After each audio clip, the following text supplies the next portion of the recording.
The rain tapped gently against the window pane, a soft rhythm that mirrored the quiet unease in my chest. I stood in front of the full-length mirror, adjusting the hem of my dress, a deep emerald green that hugged my figure in ways I never thought possible.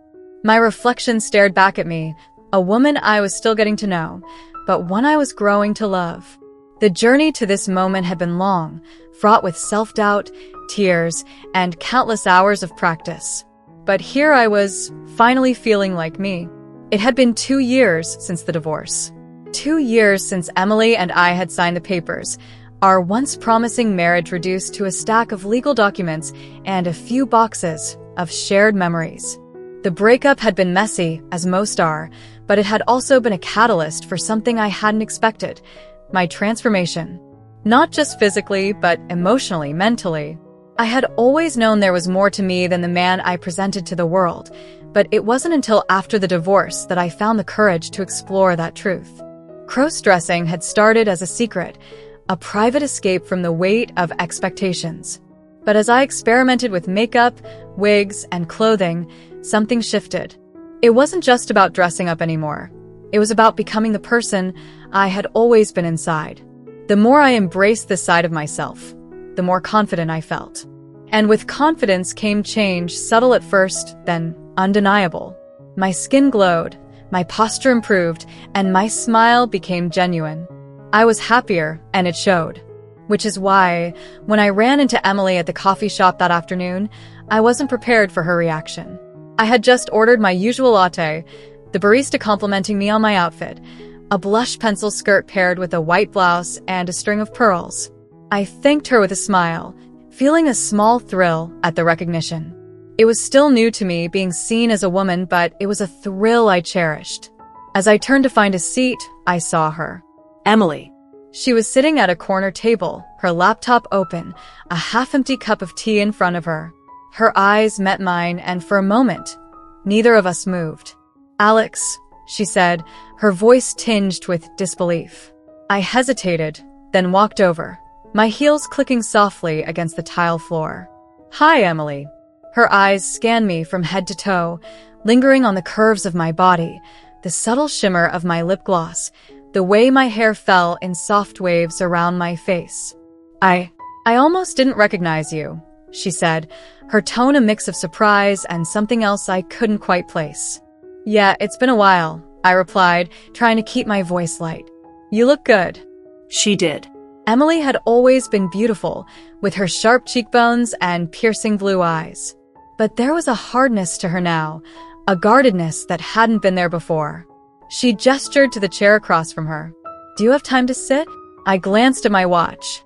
I didn't have anywhere to be, but the idea of sitting down with my ex-wife, especially like this, made my stomach twist.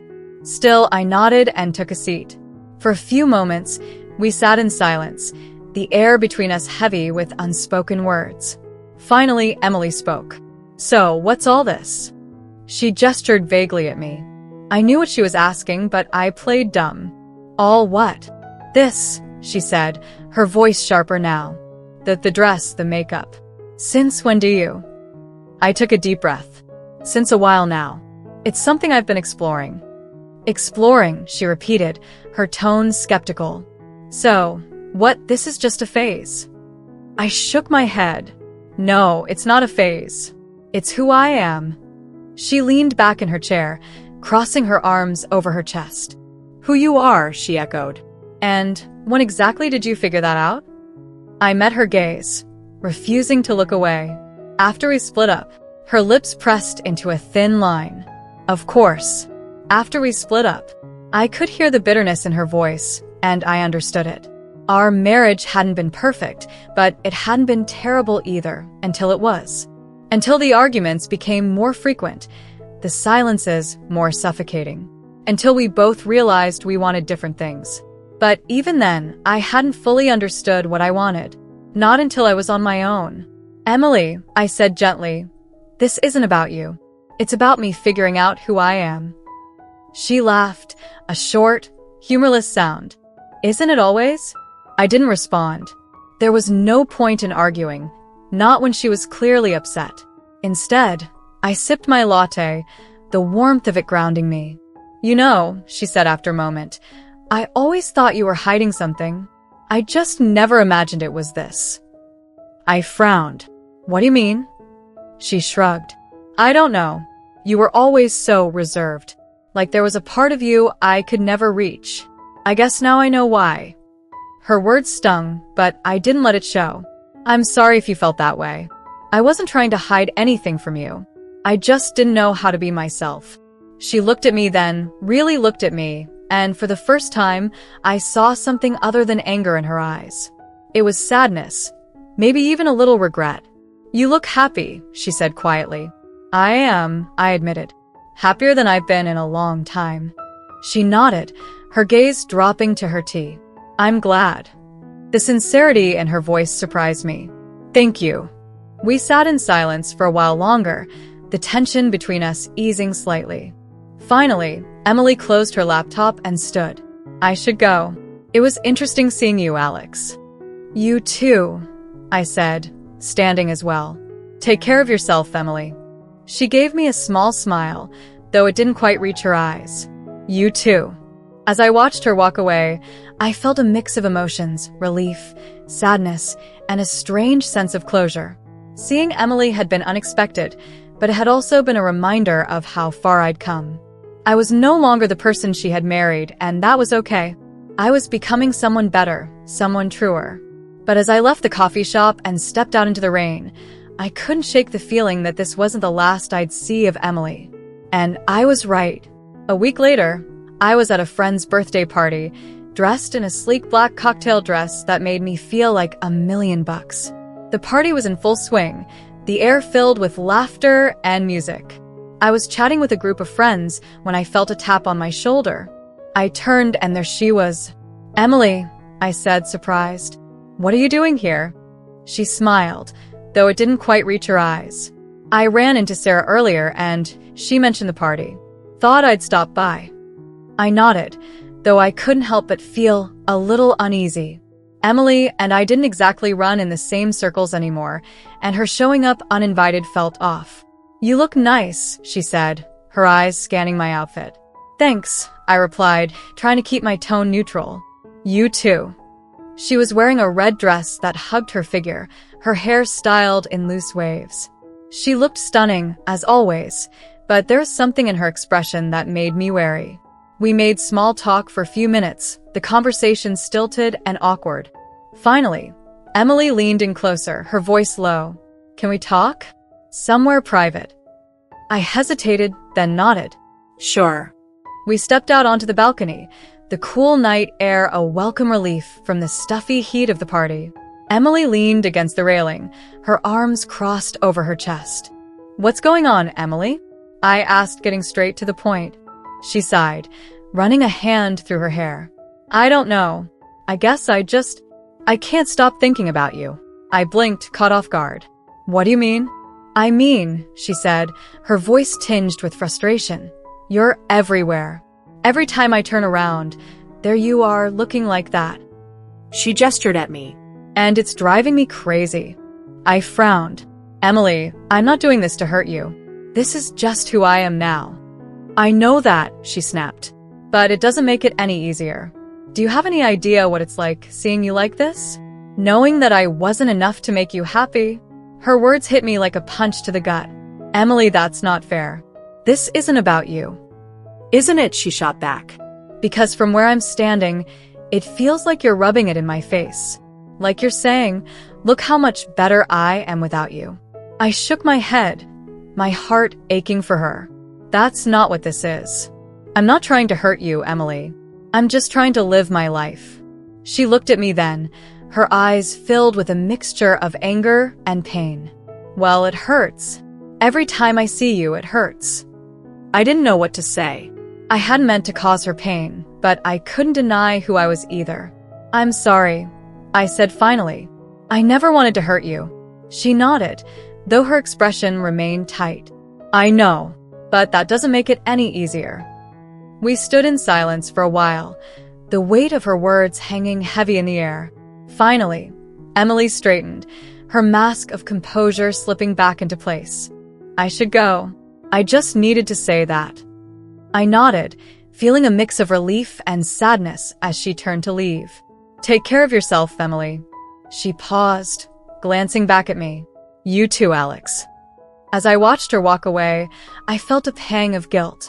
I hadn't meant to hurt her, but I couldn't deny that my transformation had affected her. And as much as I wanted to make things right, I knew that wasn't entirely within my power. All I could do was keep moving forward, living my truth, and hope that one day, Emily would find her own peace. But as I returned to the party, I couldn't shake the feeling that this wasn't the end. Emily's jealousy, her pain, it was a reminder that the past wasn't so easily left behind. And as much as I wanted to believe that we could both move on, I knew that some wounds took longer to heal. For now, all I could do was keep being myself and hope that, in time, Emily would find a way to do the same. The days that followed the party were a blur of introspection and quiet resolve. I couldn't stop thinking about Emily's words, the raw emotion in her voice, and the way her eyes had flickered with a mix of anger and longing. It wasn't just jealousy, it was something deeper, something that made me question whether I had truly moved on as much as I thought I had. I threw myself into my routine, using work and my newfound hobbies as a distraction. I had started taking dance classes, something I had always wanted to try but never had the courage to do. The studio became my sanctuary, a place where I could lose myself in the music and the movement, where the weight of the past didn't feel quite so heavy. One evening, as I was leaving the studio, my phone buzzed with a notification. It was a message from Emily.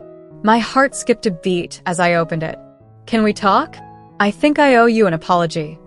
I stared at the screen, unsure how to respond. Part of me wanted to ignore it, to keep the distance between us intact. But another part of me, the part that still cared about her, couldn't let it go. After a few moments of hesitation, I typed back. Sure. When and where? She suggested a quiet cafe we used to frequent during our marriage. It was a neutral ground, a place that held memories of both good and bad times. I agreed, though I couldn't shake the nervous flutter in my chest as I made my way there the next afternoon. Emily was already seated when I arrived, her hands wrapped around a steaming cup of tea. She looked up as I approached, her expression unreadable. Thanks for coming, she said, her voice softer than it had been the last time we spoke. I nodded, sliding into the seat across from her. Of course. You said you wanted to talk. She took a deep breath, her fingers tracing the rim of her cup. I did. And I meant what I said. I owe you an apology. The way I acted at the party, it wasn't fair to you. I stayed silent, letting her continue. I've been doing a lot of thinking since then, she said, her gaze dropping to the table. And I realized that my anger, my jealousy, it wasn't really about you. It was about me, about the way I felt when I saw you, so confident and happy, while I've been stuck. Her words surprised me. This wasn't the Emily I remembered, the one who always seemed so sure of herself, so in control. Stuck. I echoed gently. She nodded, her eyes glistening with unshed tears. Yeah, stuck. I've been holding on to so much. Anger, resentment, regret. And seeing you, seeing how much you've changed, it made me realize how much I haven't. I reached across the table, placing my hand over hers. Emily, it's never too late to change, to grow. She looked up at me, her lips trembling into a small smile. I know, but it's hard. Letting go of the past, of the person I thought I was, it's scary. I get that, I said, squeezing her hand. Believe me, I do. But it's worth it. You're worth it. She blinked, a tear slipping down her cheek. Thank you, Alex. That means a lot. We sat there for a while, talking about everything and nothing. It was the first real conversation we'd had in years, one that wasn't tinged with bitterness or resentment. And as we talked, I felt a sense of closure that I hadn't realized I needed. Over the next few weeks, Emily and I began to rebuild our relationship, not as husband and wife, but as friends. It wasn't easy, and there were moments of tension and awkwardness, but we both made an effort. We met for coffee, went for walks, and even attended a few events together. It was strange at first being seen together again, but it also felt right. One evening, as we were walking through the park, Emily turned to me with a curious expression. "Can I ask you something?" "Of course," I said, bracing myself for whatever was coming. "Do you ever regret it? The divorce, I mean." I thought about it for a moment before answering. "No, I don't. I think it was the right thing for both of us. We weren't happy, and we both needed to figure out who we were outside of the marriage." She nodded, her expression thoughtful. "I think you're right. I don't regret it either, not anymore. But I do regret the way we ended things. I wish we could have been kinder to each other." "Me too," I admitted. "But we can't change the past. All we can do is try to be better moving forward." She smiled, a genuine one this time. "You're pretty wise, you know that?" I laughed, the sound light and carefree. "I don't know about that, but I've learned a lot over the past couple of years." "You have," she agreed. "And I'm proud of you, Alex, for everything you've done, for the person you've become." Her words warmed me, and I felt a surge of gratitude. "Thank you, Emily. That means a lot." We continued walking, the conversation shifting to lighter topics. But as we parted ways that evening, I couldn't help but feel a sense of hope for both of us.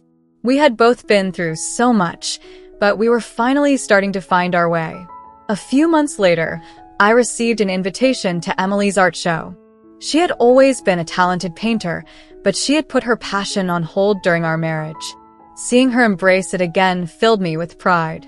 The night of the show, I dressed carefully, choosing a sleek navy blue dress that made me feel confident and elegant.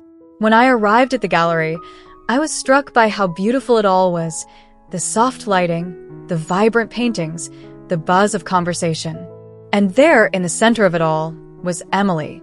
She looked radiant, her eyes sparkling as she greeted guests and talked about her work. When she saw me, her face lit up with a smile. "Alex, you made it." "Of course," I said, returning her smile. "I wouldn't miss it for the world." She took my hand, leading me through the gallery. "Come on, I want to show you something." We stopped in front of a large canvas, a stunning abstract piece filled with bold colors and dynamic brushstrokes. It was unlike anything I had seen from her before. "This is incredible," I said, genuinely impressed. "What's it called?" She hesitated for a moment before answering. "Metamorphosis." I turned to her, surprised. "That's fitting." She nodded, her expression soft. "It's about change, about letting go of the past and embracing who you are." "You inspired it, actually." I felt a lump form in my throat. "Emily, I don't know what to say." "You don't have to say anything," she said, squeezing my hand. "Just know that I'm grateful for you. For everything." Tears welled up in my eyes, and I pulled her into a hug. "Thank you," I whispered. "For everything." As we stood there, surrounded by her art and the people who loved her, I felt a sense of peace. We had both come so far, and while our paths had diverged, they had also brought us back to each other in a way I never could have imagined.